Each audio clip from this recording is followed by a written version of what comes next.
Fenomena cuaca ekstrim akibat El Nino juga berdampak pada petani bawang di Kabupaten Aceh Besar. Kekeringan membuat mereka hanya memanen daun bawang agar tidak merugi.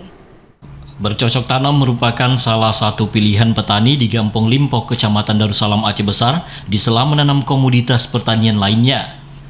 Kekeringan membuat petani tidak berharap banyak dari hasil panen bawang pada musim tanam kali ini.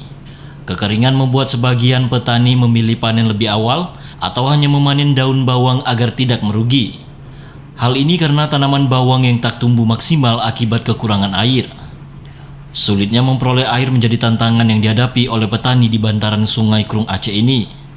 Kondisi sumur yang mulai mengering membuat petani tak mampu menyiram tanaman secara rutin. Ini memang kekeringan itu misalnya dalam jangankan di sumur, di sungai pun ini karena ini udah kemarau, nggak ada air lagi. Alah orang ini mau nanam tanaman yang menghasilkan jangkauan berapa minggu kan, nggak terjangkau, nggak ada air. Tunggu dulu nih biar mata air keluar, nggak ada sumur bor.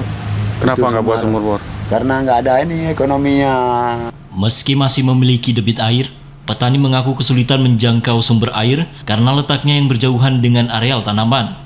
Keterbatasan perekonomian membuat mereka tak mampu membeli pompa air, apalagi membuat sumur bor. Dari Aceh Besar, Arman Konadi, TVRI melaporkan.